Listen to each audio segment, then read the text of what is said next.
Muito bem, irmãos, nós estamos iniciando hoje, realmente começamos de manhã, estudos a respeito da volta de Cristo, tá bom? Então nós vamos ver o que vai acontecer daqui para frente. Você sabe que muitas pessoas tentam prever o futuro, não é mesmo? Você já deve ter ouvido falar de Nostradamus e de outros profetas que existem por aí. Pessoas que tentam fazer com que o futuro seja desvendado. Existe a astrologia, existe vários outros fatos que vão surgindo e pessoas que tentam falar para a gente o que vai acontecer. Até os filmes tentam fazer isso, né? Quantos filmes de apocalipse zumbi você já viu? Walking Dead, né? E coisas parecidas com isso, né? Ou com respeito ao fim do mundo. Você sabia que o fim do mundo foi em 2012? Segundo os maias? Quer dizer, nós estamos na hora extra, né? Quer dizer, todo mundo tenta fazer previsões, né? E até o ano passado surgiu uma onda de que Jesus ia voltar e que o mundo ia acabar em setembro, se eu não estou enganado, é isso? Muitas pessoas entraram nessa onda e começaram a pregar, a ensinar a respeito disso, até pessoas que, teoricamente, são pessoas que têm conhecimento bíblico, mas acabaram entrando na conversa, porque descobriram alguma coisa diferente, alguma coisa inovadora, e que, falando a respeito de volta de Cristo, falando a respeito de fim do mundo, falando a respeito de coisas que vão acontecer no futuro, predições e coisas assim, as antenas ficam ligadas. É ou não é verdade? Isso acontece com a gente também? Você ficou ligado para saber as coisas que vão acontecer? Espero que sim, tá? Mas aí é que está a diferença do que a gente vai fazer. O que a gente vai fazer é não ficar dando opiniões ou ficar pegando revelações ou coisas de pessoas ou de raciocínios ou de coisas místicas escritas nos lugares. Nós vamos para aquele que sabe o que vai acontecer no futuro de verdade. Não só sabe o que vai acontecer, como já viveu o que vai acontecer. E essa pessoa deixou isso escrito para a gente aqui. Tá? O que nós vamos fazer durante esses próximos domingos é começar a olhar para isso. Olhar para as Escrituras e tentar extrair delas. A gente não tem todos os detalhes, tá? Mas a gente vai tentar extrair delas, das Escrituras, as coisas que a palavra de Deus nos orienta sobre o nosso futuro. Tá bom? E a gente vai começar hoje de uma forma bem importante. Coloca lá para mim, Natan, por favor.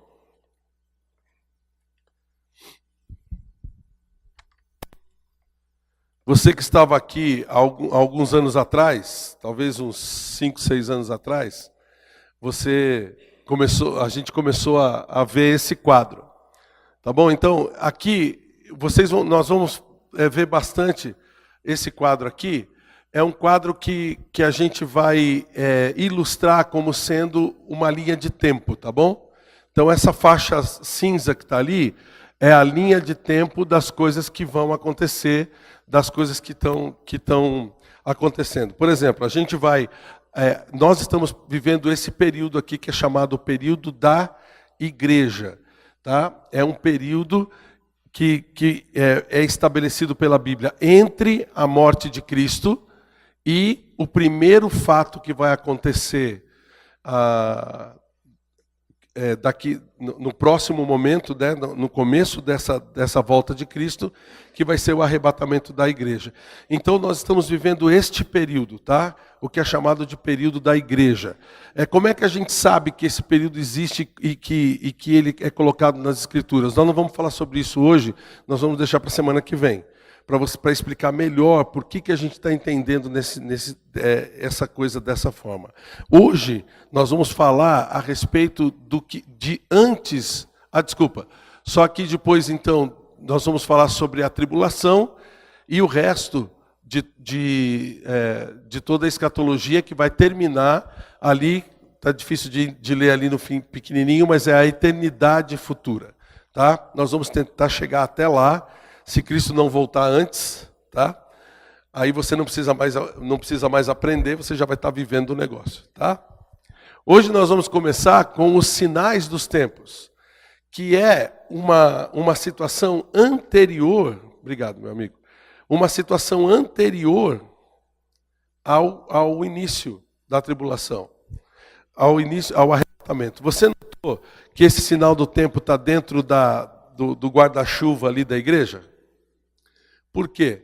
Porque esses sinais dos tempos estão acontecendo durante o período que a gente está vivendo. E esses sinais dos tempos estão acontecendo agora. E é isso que eu vou tentar provar para vocês hoje. Abra sua Bíblia em Mateus capítulo 24. Evangelho de Mateus, capítulo 24.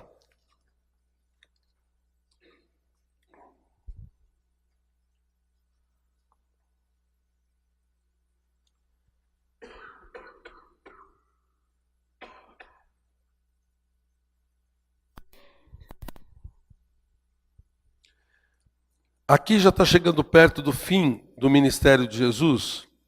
E o que aconteceu foi que Jesus estava com os apóstolos já em Jerusalém, e ele revela uma coisa muito importante. Dá uma olhada no começo do capítulo 24 de Mateus. Tendo saído Jesus do templo, ia se retirando, quando se aproximaram dele os seus discípulos para lhe mostrar as construções do templo. Ele, porém, lhes disse: não vedes tudo isso? Em verdade vos digo que não ficará aqui pedra sobre pedra que não seja derribada. Os apóstolos estavam ali todos contentes com aquele templo bonito, maravilhoso, e Jesus vem com essa notícia. O que isso acontece? Encafifou a cabeça deles. Aí eles continuam assim, no Monte das Oliveiras, já saindo do templo, eles estavam caminhando, indo para lá. Quando chegaram lá no monte, achava-se Jesus assentado. Quando se aproximaram dele os discípulos em particular, lhe pediram: dize-nos quando sucederão essas coisas, e que sinal haverá da tua vinda e da consumação dos séculos. O que é interessante aqui é que os apóstolos ouviram Jesus falando a respeito do templo, e imagina a conversa deles, saindo do templo, deixando Jerusalém, passando pelas ruas ali, e depois saindo, subindo o morro, já chegando lá em cima, no Monte das Oliveiras, e ainda eles se acomodaram, Jesus se sentou, estava ali tudo bonitinho, e imagina a conversa que teve durante esse tempo todo. Os apóstolos começaram a ficar cada vez mais preocupados, cada vez mais encafifados. Aí eles viram Jesus descansando no canto ali, viraram para ele e falaram: Senhor, posso fazer uma pergunta? Realmente não é uma pergunta, são 3 perguntas. E Jesus vira: pode? Aí eles fazem as 3 perguntas. A primeira pergunta é o quê? Está aqui no versículo 3. Dize-nos quando sucederão essas coisas. Que coisas? A destruição do templo. Lembra que Jesus tinha acabado de falar que o templo ia ser destruído, né? E que de fato foi. Você lembra quando? No ano 70 depois de Cristo, quando o Império Romano, houve uma rebelião dos judeus contra Roma, e o Império Romano cercou a cidade durante muito tempo, muitas pessoas morreram naquele cerco. E eles então invadiram e todo o templo foi destruído, todos os habitantes de Jerusalém dispersos, realmente de Judá todo, de todo Israel, foram dispersos, e daquele momento, 70 anos depois de Cristo, Israel acabava se dissolvendo entre as nações. Não existia mais um país chamado Israel até a data de... As mães de história, muito bem. 1948, quando através de uma decisão da ONU, chefiada, inclusive, o presidente era um brasileiro, foi quando eles recolocaram os judeus no seu país, que hoje é o país de Israel. Então, durante todo esse período, do ano 70 até 1948, quase 2.000 anos, 1.900 e poucos anos, Israel não tinha lugar para ficar. Então, eles ficaram encafifados com isso e fizeram essa pergunta. Se você quer mais detalhes, depois vai para Lucas capítulo 21, versículos de 20 a 24, e ele fala mais detalhes a respeito dessa destruição do templo e do cerco da cidade de Jerusalém. Tá? Mateus se preocupa aqui mais com as duas últimas perguntas, porque foram 3. A segunda pergunta é: e que sinal haverá da tua vinda? E a terceira pergunta: e da consumação dos séculos. Então, Mateus aqui, quando ele está registrando, ele se preocupa mais em registrar o que Jesus respondeu a respeito dessas duas últimas perguntas. Que sinal haverá da tua vinda? E essa resposta começa no versículo 4 e vai até o versículo 14. E da consumação dos séculos? Inclui o versículo 4 a 14 e vai até o versículo 31. Jesus responde essas perguntas. Hoje nós vamos nos deter nessa primeira pergunta. Que sinal vai vir que Jesus vai mandar a respeito da sua vinda? Tá? Então é isso que nós vamos tentar nos deter hoje. Mas antes da gente continuar, o que é um sinal? A gente está falando de sinais, né? O que é um sinal?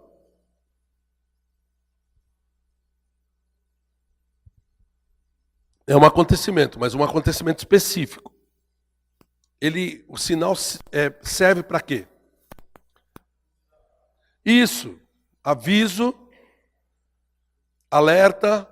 A gente fala de sinais de trânsito. Para que são sinais de trânsito? Orientação. Para mostrar para você o que você tem que fazer, ou o que está acontecendo numa situação. De repente você vê um carro com um triangulinho no chão. O que significa? Você já sabe. Aquele carro está quebrado. Não adianta você ficar atrás dele e ficar buzinando, porque ele não vai sair do lugar. São sinais, são mostras. Lembra quando você acordou hoje de manhã, você viu o céu todo nublado. O que você disse? Ah, vai chover. E choveu mesmo, não foi? Se você chegar na sua casa agora, estiver se aproximando da casa, e você vê uma coluna de fumaça saindo da sua casa, o que você... Não, estou brincando, tá? É só uma suposição. A Suzana já ficou brava comigo. Mas o que significa isso? Que está tendo fogo, entendeu? Então a gente vai se alertar, a gente vai correr. Sinais servem para isso. Sinais servem para alertar a gente das coisas. E quando os apóstolos perguntaram que sinais vão haver da sua vinda, eles já esperavam que Jesus colocasse algumas coisas que eles iam poder enxergar para que apontassem para a vinda dele. Então, esses sinais que a gente vai ver hoje são sinais de que Jesus vai voltar. São sinais de que quando eles acontecerem, quer dizer que a vinda do Senhor está muito próxima, muito próxima. Então a gente vai poder analisar isso olhando para o nosso próprio tempo que nós estamos vivendo agora. Dá uma olhada no versículo 42, por exemplo, de Mateus capítulo 24 mesmo. No versículo 42 ele diz: portanto, vigiai, porque não sabeis em que dia vem o vosso Senhor, certo? A gente sabe que dia Jesus vai voltar? Não, mas a gente tem que estar preparado, não tem? Como é que a gente vai se preparar? Olhando para os sinais. Os sinais vão dizer para a gente se Jesus está próximo ou não. Se Jesus está à beira de vir para voltar para vir para o nosso mundo ou não. E é uma coisa que eu vou querer mostrar para você hoje. E eu já vou afirmar logo de cara. todos os sinais já estão cumpridos. Jesus pode voltar a qualquer momento. E eu vou mostrar isso para você agora. Tá bom? Tá pronto? Preparado? Vamos olhar os sinais que o Senhor Jesus Cristo nos mandou. Olha só, são 8 sinais diferentes, tá? O primeiro sinal é o aparecimento do anticristo. Dá uma olhada comigo aqui no versículo 5. Começando no versículo 4, ele diz assim: cuidado, desculpa.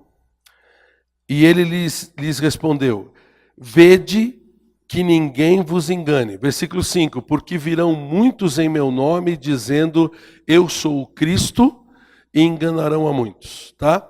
Aqui a gente vê 2 conotações sobre esses anticristos, ou o anticristo que vai aparecer no fim dos tempos. A primeira conotação, porque ele pode estar falando especificamente do anticristo final.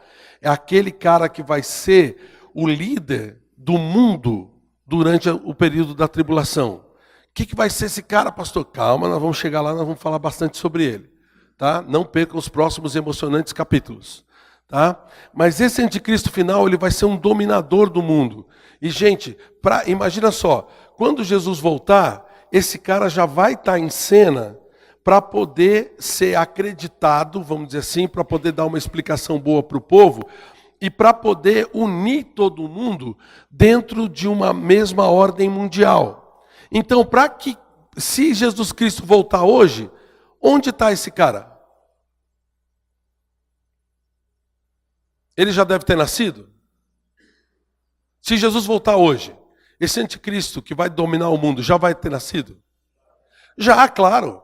Não só vai ter nascido, ele já deve ser um líder proeminente no mundo. Alguém que já está ocupando uma posição de destaque. É o Trump, pastor? Não sei. O Lula? Não, o Lula está preso. Provavelmente não. Né? O Papa, alguns falam que é o Papa. Calma, nós vamos ver a respeito disso mais tarde. Mas o que é importante você saber é que esse anticristo já está figurando no mundo. Uma coisa importante sobre esse anticristo final é que ele é alguém mandado pelo diabo. E nós vamos ver isso, ele vai formar uma ordem, até uma espécie de trindade satânica, para poder dominar mesmo o mundo. A palavra de Deus nos ensina isso. E lembra de uma coisa muito importante, o diabo, ele também não sabe quando Cristo vai voltar. Então, ele tem provavelmente um anticristo preparado já em cada época da história, para que possa assumir quando Cristo volte. Então, isso são coisas que a gente vai conversar mais tarde. Mas dá uma olhada no que diz Apocalipse capítulo 6. Vamos lá comigo. Deixa seu dedo aqui em Mateus, nós vamos voltar para lá. Mas vai comigo para Apocalipse capítulo 6 para você ver a atuação desse cara. Lembra dos cavaleiros do Apocalipse? Existem, viu? Os cavaleiros do Apocalipse. E o primeiro cavaleiro é o anticristo. Apocalipse capítulo 6. Dá uma olhada aqui no versículo 1. Vi quando o cordeiro, é Jesus, tá? O cordeiro é Jesus. Vi quando o cordeiro abriu um dos 7 selos e ouvi um dos 4 seres viventes dizendo como se fosse voz de trovão: vem! Vi então, e eis um cavaleiro branco e o seu cavalo com um arco, e foi-lhe dado uma coroa. Ele saiu vencendo e para vencer. Aqui é a primeira mostra desse anticristo. Algumas pessoas confundem achando que esse cavaleiro, por ser branco, é o próprio Senhor Jesus Cristo. Não, Jesus é o cordeiro, tá? E você vai notar que ele tem algumas situações aqui que ele está pronto para agir. Ele tem um arco. E nota lá, fala só do arco, não fala de flecha. Não é arco e flecha, é só o arco. Que é o símbolo do poder. Que é o símbolo como é que fala? Da arma que manda, tá bom?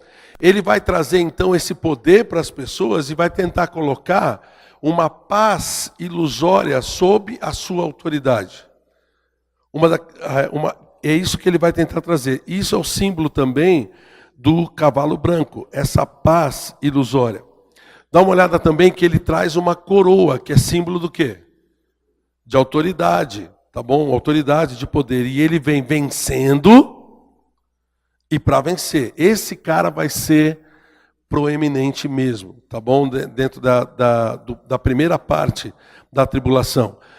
Ele também é chamado, em 2 Tessalonicenses, vem comigo para lá, um pouquinho mais para trás, de o iníquo. Nós vamos ver mais detalhes a respeito disso mais tarde. Mas ele é chamado de o iníquo. Dá uma olhada só para você ver o que ele está dizendo aqui. Dá uma olhada no capítulo 2 de 2 Tessalonicenses, versículo 9. Ora, o aparecimento do iníquo é segundo a eficácia de Satanás, com todo o poder e sinais e prodígios da mentira, notou aí? E com todo o engano de injustiça aos que perecem, porque não acolheram o amor da verdade para serem salvos. Ele é chamado então de o iníquo, aquele que está sendo preparado para assumir o mundo dessa forma. Ele vai ser enviado, é um enviado de Satanás para enganar as pessoas, e ele vai aparecer logo no início da grande tribulação. Ele vai ser aquele cara que vai dar as explicações bem convincentes a respeito do porquê milhares, milhões de pessoas desapareceram no mundo de uma hora para outra, no arrebatamento. E as pessoas vão concordar com ele, as pessoas vão acreditar nele. Então, essa é a primeira conotação quando Jesus está falando do aparecimento dessas pessoas que estão se dizendo Cristos. Volta lá para Mateus 24, que ele fala: vede que ninguém vos engane. Muitos virão em meu nome dizendo eu sou Cristo e enganarão a muitos. A gente pode ver também Cristos atuais. Você sabia que existem Cristos no mundo hoje? Olha só a quantidade. Esses são só os principais, tá? Cada um deles se dizendo Cristo. Ó, só no Japão tem 3. Esse Soko Asahara foi morto no começo do ano. Foi condenado à morte. Ele liderava aquela seita que lançou aquele gás sarin no metrô de Tóquio que matou um monte de gente, lembra? Em 2009, se eu não estou enganado. Ele foi condenado à morte e foi morto agora no começo do ano. Esse outro, Rogen Fukunaga, também se declara Cristo. E esse Matayoshi Mitsu, ele é um político japonês. Inclusive, ele concorre nas eleições para deputado e coisas dessa natureza. Ele se declara Jesus. Ele se declara também o Cristo, e quando eles votam nele, é para instituir o poder de Deus no governo japonês. Tá? Então, tem esse tipo de coisa também. Na Austrália, tem um cara também, chamado Alan John Miller, que é casado com essa moça que ele se diz a reencarnação de Jesus, e ela de quem? Maria Madalena. E tem um monte de pessoas que seguem ele, tá? É o que os teólogos chamam de o Jesus pop. Ele é todo pop, ele é todo tipo hippie, sabe? Aberto para qualquer tipo de situação. Na Malásia também tem um chamado Afin Mohamed, esse é um pouquinho menos famoso. Na Rússia, que é bem conhecido, chamado Sergei Torop.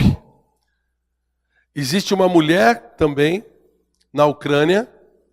Olha lá, Marina. Ela se declara também a reencarnação de vários religiosos, né? Inclusive de Jesus. Esse cara aqui está na Inglaterra, David Schuyler. É interessante que esse cara, ele descobriu que ele era Jesus numa viagem que ele fez, viagem emocional com cogumelos alucinógenos. Aí ele estava naquela viagem e ele descobriu que ele era Jesus, e começou a pregar isso para todo mundo. Wayne Bent, esse cara aqui também, esse cara ele está preso. Ele se declarou Jesus alguns anos atrás e criou uma comunidade e ele dizia que ele tinha que ter relações sexuais com todas as mulheres da comunidade para poder transmitir a divindade para elas. Então abusou sexualmente de muita gente, né? E agora ele está preso, né? Condenado nos Estados Unidos, né? Eu não consegui descobrir se é prisão perpétua, mas ele tá condenado. Em Porto Rico tem esse cara chamado José Luiz de Jesus Miranda. Dá uma olhada ali, não dá para ver direito, mas o símbolo dele é 666. Não, para ele é até coerente, porque 666 é número do quê? Da besta, mas é número também de homem, como lá está escrito no Apocalipse. Então ele fala que ele usa o 666 para dizer que ele é o Jesus Cristo homem. Entendeu? Só que aconteceu um negócio muito interessante com esse cara. Ele morreu. Jesus Cristo morreu. E aí o que aconteceu? Os seus seguidores trouxeram um outro cidadão que morava numa outra parte do mundo, falando que ele havia ressuscitado no corpo desse outro cidadão. Se você olhar lá e ir atrás desse Jesus Cristo homem de Porto Rico, você vai ver um outro cara agora aparecendo, que diz que é a reencarnação ou a ressurreição dele nessa parte. Existe também um Jesus peruano, tá bom? Ezequiel Atacuci Molina. E eu sei que vocês já estão com saudade de alguém que eu vou mostrar agora.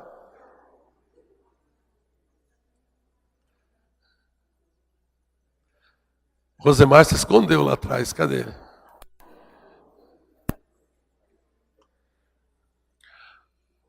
Esse cara é uma figura, né? Vocês conhecem ele bem. E o pior é que tem gente seguindo ele, viu? Tem gente seguindo. Então, gente, para vocês verem, Jesus ele disse que o primeiro sinal eram pessoas que iriam dizer que ele está aqui. Agora, imagina só, se Jesus realmente tivesse se reencarnado, coisa que ele falou que não ia fazer, mas se ele tivesse mesmo, olha quanta gente está mentindo então. Vamos supor que um deles está falando a verdade, todos os outros estão mentindo. Ou seja, é todo mundo mentiroso mesmo, tá? Pessoas que estão enganando e levando pessoas a Cristo, para fora de Cristo. Mas uma coisa muito importante, mesmo sem se autodeclarar, provavelmente o anticristo já está em cena, tá? Esses caras aqui a gente consegue descobrir rapidinho que não são nada de Jesus. Mas o anticristo vai enganar muitos. Tá bom? E esse primeiro sinal, podemos dizer que já está cumprido? O que você acha? Beleza, então, primeiro sinal cumprido. Segundo sinal, guerras e rumores de guerras. Isso está cumprido ou não? Dá uma olhada. Você sabe que, aqui é só uma colocação das guerras. Você sabe que as grandes guerras, as maiores guerras da humanidade aconteceram no século XX. As duas grandes guerras. Várias outras guerras já haviam acontecido, mas nenhuma guerra matou tanta gente quanto no século XX. O século XX foi o século de maiores guerras. Dá uma olhada, só a Segunda Guerra Mundial teve 50 milhões de mortos.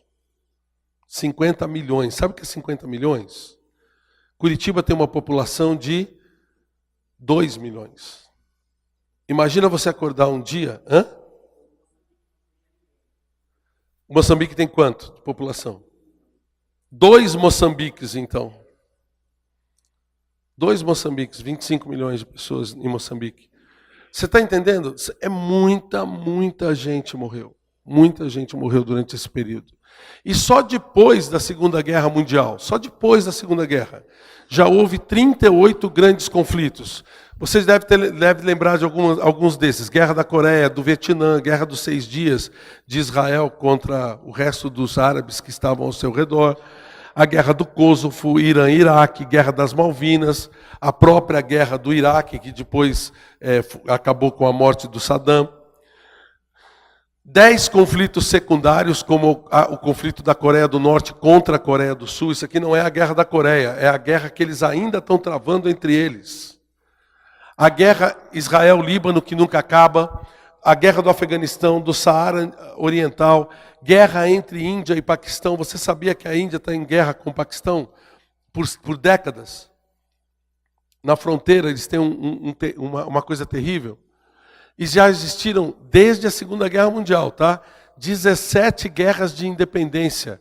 Bósnia, Moçambique, que terminou em 1975, é isso mesmo? 74, ó, quase que eu acertei.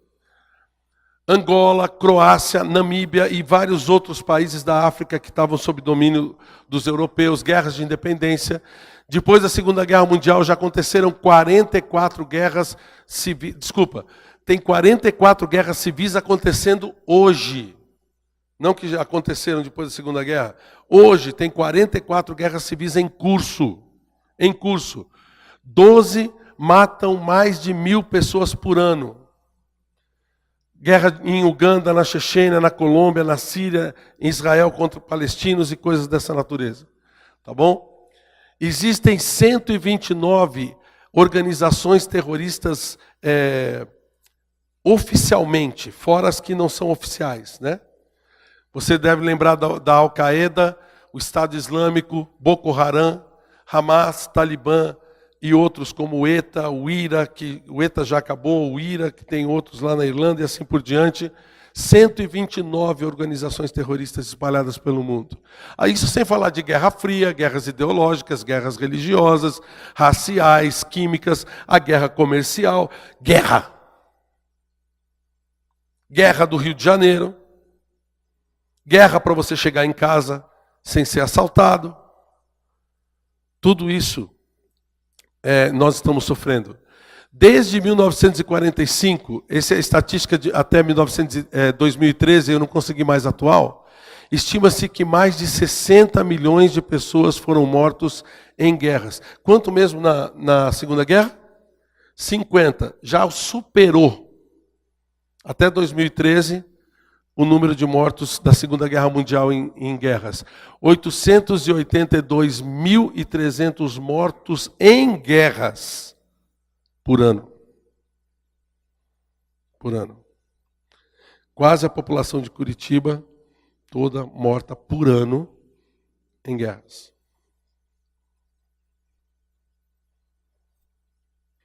Ticamos ou não ticamos? Esse sinal já aconteceu? Aqui ele fala no versículo 6, e certamente ouvireis falar de guerras e rumores de guerras. Vede, não vos assusteis, porque é necessário assim acontecer, mas ainda não é o fim. Ainda não é o fim. Estamos chegando lá. As guerras já estão acontecendo. Podemos ir para o próximo sinal? Próximo sinal são as fomes. Existe fome no mundo? Olha o que diz aqui no versículo 7. Porque se levantará nação contra nação, reino contra reino, ainda falando de guerras, né? E haverá fomes e terremotos em vários lugares. Então vamos começar pela fome. Fome. Volta lá para Apocalipse capítulo 6. Ele diz que no fim dos tempos, no início da tribulação, vai haver uma inflação altíssima. Voltando lá para o Apocalipse capítulo 6, isso aqui vai ser o início da tribulação, tá? Nos versículos 5 e 6 ele fala o seguinte: quando abriu o terceiro selo, ouvi o terceiro ser vivente dizendo, vem.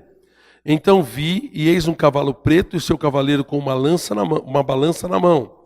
E ouvi uma voz no meio dos 4 seres viventes dizendo, uma medida de trigo por 1 denário, 3 medidas de cevada por 1 denário.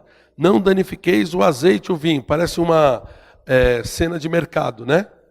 Ali no meio daquela muvuca do mercado, ali o pessoal falando e tal, essas coisas. Oferecendo. Denário é o pagamento de 1 dia de salário. Então, um pacote de farinha estaria custando o preço de 1 dia de trabalho de um trabalhador comum. Quanto é que você ganha por mês? Divide isso por 30.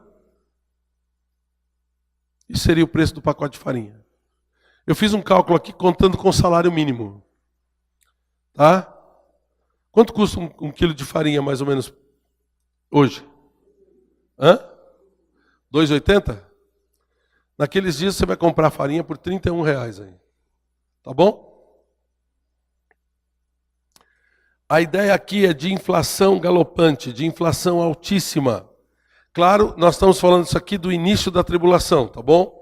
Quando o cavalo preto já estiver atuando na tribulação. Mas para que chegue nesse ponto de um quilo de farinha custar 31, a coisa vai ter que ir chegando até lá. Vai ter que ir chegando até lá. E como é que está o seu dinheiro? Como é que está a sua condição financeira? Olha, isso aqui é um gráfico da fome no mundo nas últimas décadas, tá? Nota que a fome estava diminuindo até chegar em 1995, aí começou a partir do final do século XX a crescer em termos exorbitantes. Houve uma mobilização em 2009 para que pudesse, com ONGs e alguns governos, para diminuir a questão da fome no mundo. E realmente eles conseguiram diminuir um pouco isso em 2010. Mas dá uma olhada em que patamar está, comparado com o que acontecia no século XX, né? E olha só, uma das últimas reportagens que eu peguei agora, de 2017, a ONU, após uma década de queda, fome volta a crescer no mundo. Então essa década de 2010 a 2020, a fome já está voltando a pegar patamares muito grandes, tá? Olha algumas estatísticas da morte, eu vou ler para você, tá? Você sabia que há 870 milhões de pessoas desnutridas no mundo? 40% das mulheres dos países em desenvolvimento são anêmicas ou encontram-se abaixo do peso. 11 mil crianças morrem de fome por dia. Por dia no mundo. 1,3 milhão de pessoas no mundo não dispõem de água potável. Água potável é fácil da gente achar? Você até escolhe, não vou tomar água da torneira hoje, vou tomar água mineral. A gente até escolhe isso, não escolhe? As pessoas não têm acesso à água. Uma pessoa a cada 7 padece de fome no mundo. Uma pessoa morre de fome no mundo a cada 3 segundos. Todo ano, 5 milhões de seres humanos estão se juntando ao exército de famintos. O que significa que a fome cresce numa proporção de 5 milhões de pessoas por ano no mundo. Isso são estatísticas da ONU. Tá? Dá uma olhada nessa manchete que eu consegui. ONU sugere consumo de insetos para combater a fome no mundo. Existem vários países que já têm esse tipo de prática, né, de comer insetos. Mas é um jeito de começar a cumprir, a melhorar a fome no mundo, né? O índice de mortalidade é crescente no mundo hoje também. Então a fome está invadindo todos os lugares, tá bom? Podemos ticar a fome? Está acontecendo? E os terremotos? Que também a gente já viu aqui no versículo 5, né? Você sabia que dos 12 maiores terremotos da história, entre magnitude 8,7 e 9,5 graus na escala Richter, 7 ocorreram no século XX e 5 no século XXI, e nós não chegamos nem no primeiro quinto do século XXI. Já temos 5 terremotos dos maiores que ocorreram na história da humanidade. Todos os últimos 12 foi do século XX para cá. O maior foi no Chile, 1960. 9,5 graus na escala Richter. no norte do Chile, foram 2.000 mortos. E a gente tem aqui, eu coloquei para você só os 3 mais graves. Aconteceu em 1976 na China, com 242.000 mortos. O do Haiti, em 2010, 7.0 na escala Richter, 222,5 mil mortos. E na Indonésia, em 2004, com aquele tsunami, né, que acompanhou, 228.000 mortos, 9.1 na escala Richter foi esse terremoto. Então note que a quantidade de mortos tem sido muito grande no mundo. Mais de 700.000 já morreram em terremotos só no século 21. Significa, nós estamos em 2018. Em 18 anos, mais de 700.000 pessoas morreram. E olha só o que eu consegui descobrir ontem. 17 terremotos acima de 6.0, que são os mais fortes, aconteceram no mundo só em agosto, só no mês passado. Só no mês passado aconteceram 17 grandes terremotos. E esse número continua crescendo, crescendo, crescendo. Os terremotos já podemos ticar? É um sinal que já está acontecendo? Cada vez mais? Existe um estudo dizendo que a Terra está se desacelerando. Sabe a rotação da Terra? E diz que isso está provocando muitos mais terremotos e que 2018 vai bater todos os recordes de terremotos que o mundo já viu. É o que os cientistas estão dizendo. Não sei se isso vai acontecer, mas é uma previsão para isso. Você já tem notado que está tendo terremoto até no Brasil, né? Coisa que nunca aconteceu antes. Em Londrina teve um terremoto, 2 anos atrás, se eu não estou enganado, que chegou a rachar algumas casas. Né? Está chegando perto. Tá bom? Próximo sinal. 5º sinal. Perseguição aos que são de Cristo. Volta lá para Mateus capítulo 24. Perseguição. Olha o versículo 9. Então sereis atribulados e vos matarão. Sereis odiados de todas as nações por causa do meu nome. Gente, isso está acontecendo no mundo com muita força, com muita intensidade. Você acha que você é perseguido pela sua fé? Porque às vezes no trabalho, quando você fala que é crente, as pessoas gozam de você, riem de você. Gente, tem pessoas morrendo hoje, simplesmente pelo fato de serem salvas. Simplesmente pelo fato de serem cristãs. Tá? Olha só, um mapa da intolerância religiosa. Até hoje, 70 milhões de cristãos foram mortos por causa da sua fé.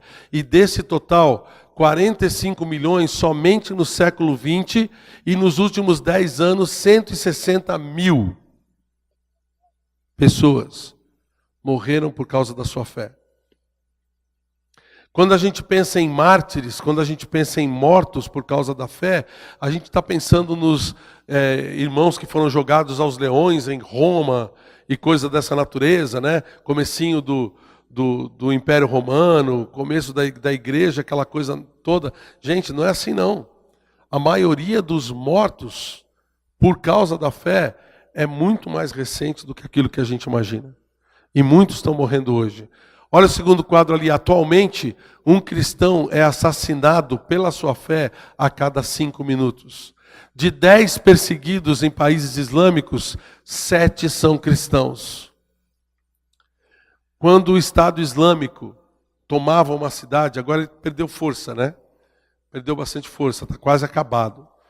Mas durante quase 5 anos, 6 anos, ele foi um terror para aqueles cristãos que viviam naquela região da Síria e de todos aqueles países árabes. Quando eles chegavam e tomavam uma cidade, os cristãos tinham que ter ido embora.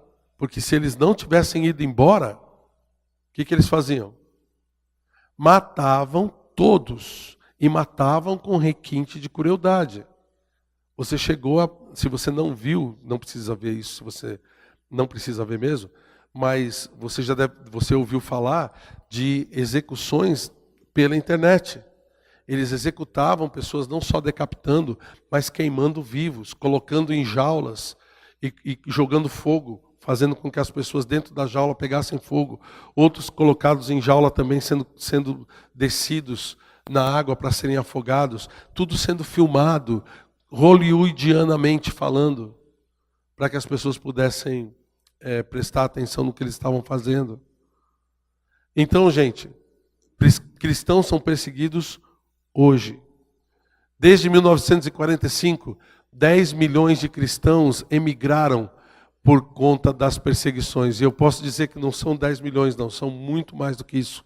Agora, essa estatística está um pouquinho desatualizada. Ela é do começo do milênio. Tá? Então, é muito importante a gente saber que nossos irmãos estão sendo perseguidos em muitos lugares. Aqui é um índice de países que mais perseguem cristãos. Você sabia que a Coreia do Norte é o país que mais persegue cristãos no mundo?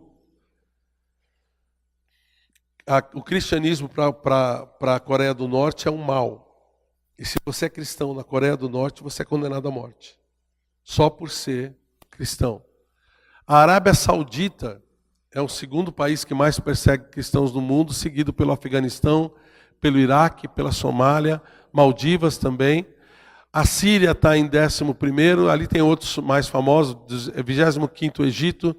Na Índia, pega o 31º lugar, e até aqui na América do Sul, a Colômbia também persegue cristãos, tendo seu índice de 46, lugar de 46 no mundo.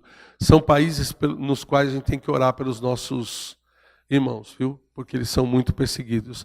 Isso sem falar de calúnias, provocações, afrontas, gozações, prisões, tudo por causa da fé. Coisas que têm acontecido de uma forma muito corriqueira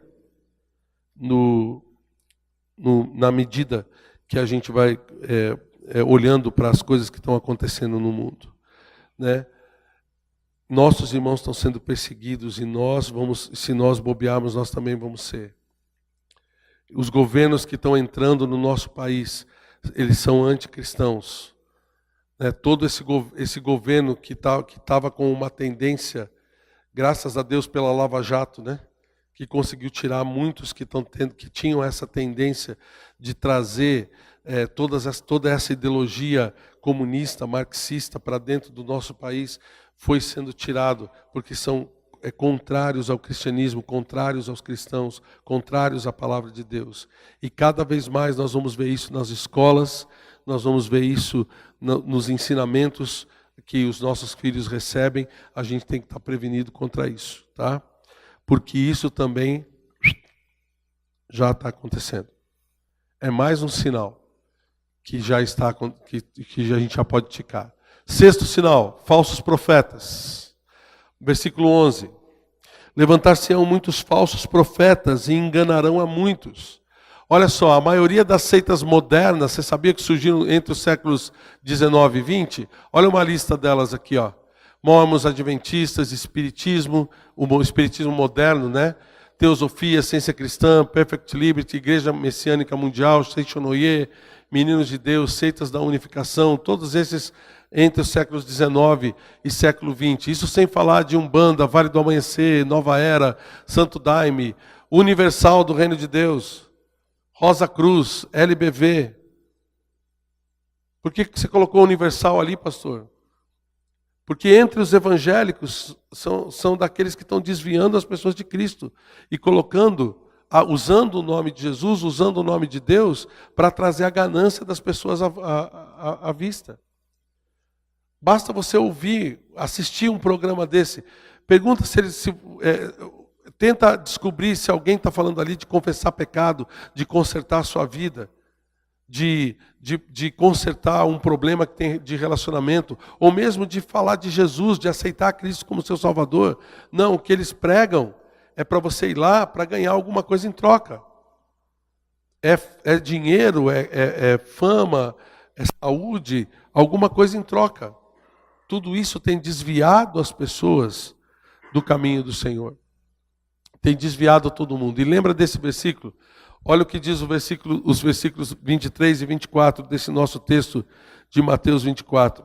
Versículo 23, ele diz assim: então, se alguém vos disser, eis aqui o Cristo, ou ei-lo ali, não acrediteis, porque surgirão falsos cristos e falsos profetas, operando grandes sinais e prodígios, para quê?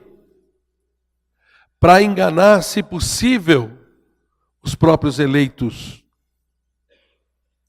Cuidado com as pessoas, com esses grandes líderes religiosos que surgem por aí, cheios de sinais, cheios de tecnologia, cheios de serviço prestado, pop stars, realmente andando de jatinho para todo lado, montando suas igrejas, mega igrejas, né? Nas cidades, tentando trazer todo mundo para debaixo do seu guarda-chuva, e então se tornar como esses líderes que tem acontecido hoje, né? Pessoas endeusadas. A pessoa quer ser curada, chega perto do pastor, o pastor pega um lenço, passa na testa e passa na ferida da pessoa, a pessoa é curada. Você já deve ter visto isso na televisão. Esses grandes líderes estão fazendo isso agora. Endeusados. Então, irmãos, olha, isso aqui também já está acontecendo. Esses falsos profetas, falsos líderes, aparecendo por todos os lugares. Número 7. A frieza no amor, versículo 12. E por se multiplicar a iniquidade, o amor se esfriará de quase todos. Você vive numa sociedade, cada um por si, ou não? Se você está andando com o seu carro numa estrada, e de repente você vê uma pessoa caída do lado da estrada, o que você faz? O quê? Foge. Acelera mais, né? Que maldade, né? Que coisa feia que você faz, né? Dá para parar e ajudar alguém numa estrada assim? Infelizmente não dá. Por quê? Porque a gente sabe que isso é uma artimanha para pegar pessoas que têm boa vontade e se aproveitar dessa boa vontade. Porque não existe mais esse amor, não existe mais a consideração uns com os outros. Você pode, liga na televisão, nesses programas aí das 6 horas da tarde, e você vai, todos os dias acontecem fatos dos ladrões, eles estão vindo, eles estão assaltando, estão levando o que a pessoa tem, e depois na saída, só para ver o tombo, dá um tiro na pessoa. Aconteceu isso aqui na rua de trás. Alguns quarteirões aqui para trás. Um senhor foi abordado por 2 caras. Ele deu tudo que os caras pediram, não reagiu de forma nenhuma. O cara montou na moto e simplesmente um virou para o outro e falou, mata. Ele virou e matou. Aconteceu aqui, ó. O amor está se esfriando de todos e a gente está entrando nessa também porque a gente começa a ficar com medo de toda essa situação. Olha comigo em 2 Tessalonicenses, capítulo 2. Volta lá comigo para 2 Tessalonicenses, capítulo 2, versículo 10.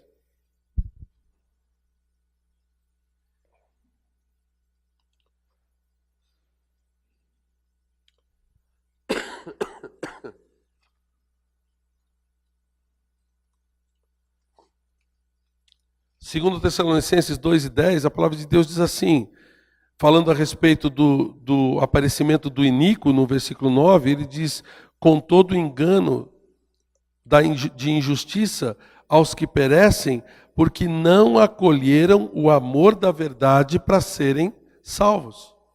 A ideia aqui é que no final dos tempos o amor vai se esfriando, vai sendo a base do amor, que é Cristo, vai sendo cada vez mais encolhida.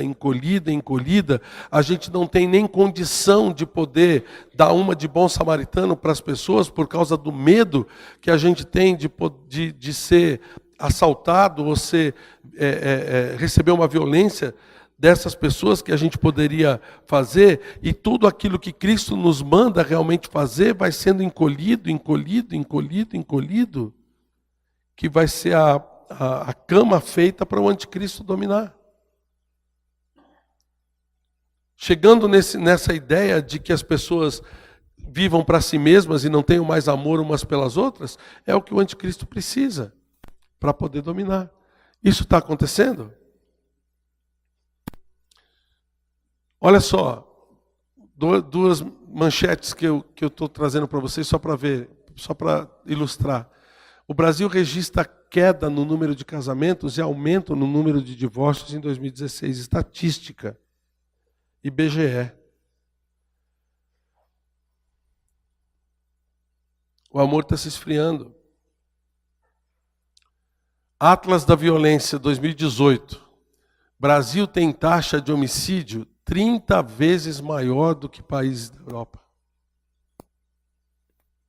30 vezes maior. Estamos vivendo uma frieza no amor? Cansou de sinais? Só tem mais um. Só mais um. Versículo 14 de Mateus 24. E será pregado esse evangelho do reino por todo o mundo, para testemunho de todas as nações. E olha o que diz o finalzinho. Então virá o fim. Será que a gente tem uma possibilidade de que o evangelho não tenha sido pregado no mundo inteiro ainda? O evangelho hoje, ele está sendo divulgado para todo canto do mundo, por vários meios de comunicação, vários meios de tecnologia. Internet, TVs, rádios, DVDs, satélites, aplicativos de celular, aplicativos de mensagem, todos eles estão sendo usados para difundir o evangelho em todo o mundo. Praticamente não existe mais lugares no mundo onde a internet não chegue. Raramente você consegue arrumar um lugar no mundo, no mapa, em que onde o sinal de celular ou sinal de internet não está chegando. Mas mesmo nesses lugares onde a internet não chega, chega rádio, chega sinal de TV, e o evangelho tem sido pregado de todas as formas, pela tecnologia. Também missionários têm pregado o evangelho em todo o mundo. Praticamente todos os países do mundo receberam missionários já. Alguns rejeitam missionários, que tem que pregar o evangelho de uma maneira escondida, né? De uma maneira, vamos dizer assim, por baixo do pano, né? Outros países não, recebem muito bem os missionários, né? Mas eles estão pregando o evangelho em muitos lugares, de muitas formas. A Bíblia já está sendo traduzida para mais de 2.500 línguas, 2.500 idiomas diferentes. Muito trabalho associado com os gideões, né? Os gideões têm Bíblias em muitas línguas. Tem um instituto chamado Wycliffe, que ele é específico para isso, para traduzir Bíblia em linguagem que ainda não foi traduzida, né? Muitos países ainda não têm a Bíblia inteira traduzida no seu idioma, mas tem partes da Bíblia traduzidas no seu idioma. Então é muito, muito interessante a gente ver isso. Se a gente pensar bem, esse sinal também já está completo, porque o evangelho já está sendo pregado em todo lugar. O acesso à Bíblia, o acesso às Escrituras é muito, muito fácil. Qualquer pessoa agora tem acesso à Bíblia sem precisar gastar um centavo. Basta baixar um aplicativo gratuito. Não precisa gastar um centavo mais com isso. Então a Bíblia está sendo difundida, o Evangelho está sendo pregado a toda criatura. Não sei se essa é vamos dizer assim, o relógio, os segundos finais de Deus, né? Eu não sei se Ele está contando, porque Ele conhece todas as pessoas que vivem no mundo, se Ele está esperando aquelas últimas pessoas ouvirem do Evangelho para poder falar para o filho dele, vai, comece. Mas eu sei que os nossos missionários estão trabalhando para que em todo lugar as pessoas possam ouvir do Evangelho de Cristo. Esses são os sinais que a gente consegue enxergar em Mateus capítulo 24. Minha pergunta para você é a seguinte: quais desses sinais ainda não se cumpriram?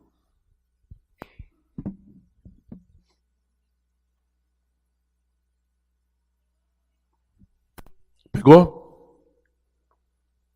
Todos os sinais já estão cumpridos. Todos. Nós já vivemos nos últimos tempos. Nós já vivemos na situação que Cristo pode voltar a qualquer momento. Então a gente não tem que ficar esperando ou enrolando. A gente tem que começar a se mexer. A pergunta que está ali na parede é a mesma pergunta que eu quero que você faça para você mesmo. Porque Ele pode voltar a qualquer momento. Você está preparado? Você está preparado para poder encarar o Senhor Jesus Cristo? Dá uma olhada no versículo 44 de Mateus 24. Já perto do final do capítulo. Ele diz assim: por isso, depois de ele falar de contar para os apóstolos tudo aquilo que ele queria contar sobre a vinda dele, ele disse: por isso, ficai também vós apercebidos, porque a hora em que não cuidais, o Filho do Homem virá. A hora em que não cuidais, o Filho do Homem virá. Então, é muito importante a gente estar atento. É muito importante a gente olhar para a nossa própria vida. Porque a gente pode se encontrar com Jesus antes de chegar em casa hoje. Seja pela volta dele, seja até por uma morte. Mas a gente pode se encontrar com o Senhor. Você está preparado para se encontrar com Ele? Você ainda está vivendo uma vida voltada para as coisas do mundo sem se preocupar com a volta de Cristo? Eu espero que essa mensagem hoje tenha chamado a sua atenção, porque esse é o propósito de todo esse ensinamento. A palavra de Deus foi escrita para que nós possamos saber se nós vamos com Ele ou não. A palavra de Deus foi escrita, todos esses alertas foram dados, para que a gente possa ter certeza de que se Cristo voltar, a gente vai com Ele.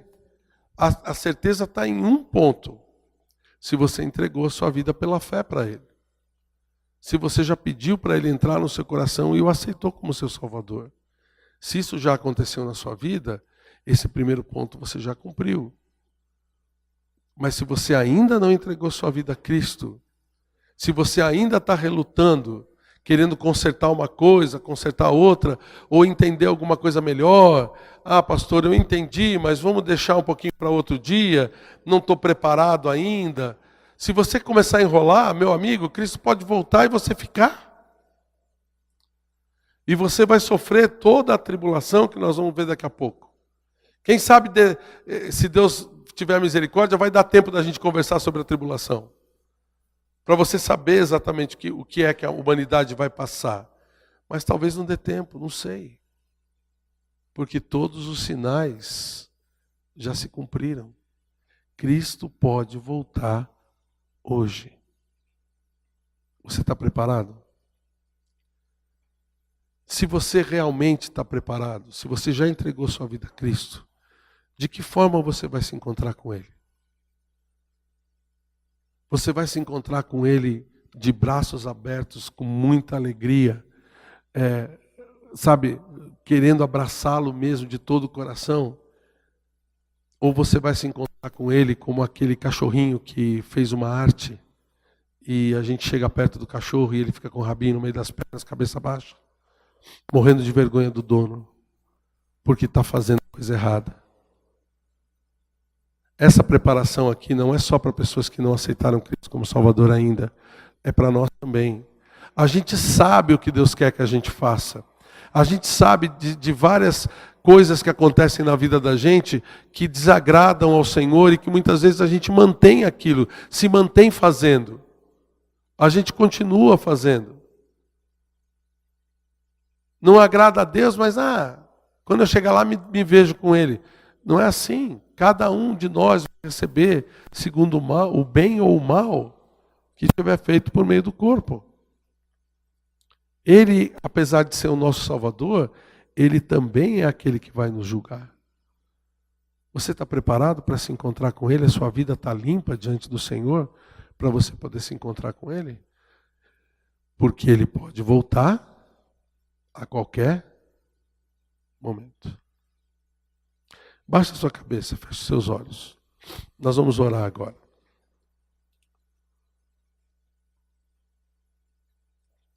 Nós vamos pedir ao Senhor que Ele nos dê a convicção se a gente está realmente preparado ou não. E eu quero que você ore comigo, mas orando a respeito de você mesmo. Não pense em qualquer outro que está do seu lado. Eu sei que você consegue julgar muito bem se aquela pessoa que está do seu lado está bem preparada ou não, mas eu não quero saber. Eu quero que você pense em você. Porque cada um de nós vai dar conta de si mesmo para Deus. Você não vai dar conta pela sua esposa, pelo seu marido, pelo seu pai, pelo seu filho, por ninguém. Você vai dar conta por si. Converse com Ele agora. Pergunte para Ele se tem alguma coisa no seu coração que você precisa tomar a decisão para poder estar realmente preparado para se encontrar com Ele. Pergunte para Ele. Senhor Deus, ouve a nossa oração. Ouve a oração dos teus filhos e filhas que estão aqui hoje, pedindo com humildade, Senhor, que o Senhor nos mostre qual deve ser a nossa decisão sobre nos preparar para estar com o Senhor. Eu sei que a tua palavra é viva e eficaz. Ela penetra nos nossos corações. E todo esse alerta que o Senhor nos deu, mais ainda. Por isso, Senhor Deus, nos ajuda a não ficarmos acomodados, mas de verdade tomar decisões ao teu lado. Essa decisão que o Senhor está colocando agora no nosso coração, não nos deixa ficar envergonhados, Senhor Deus. Mas eu te peço que agora, nesse momento, essa decisão seja tomada, para que nós estejamos preparados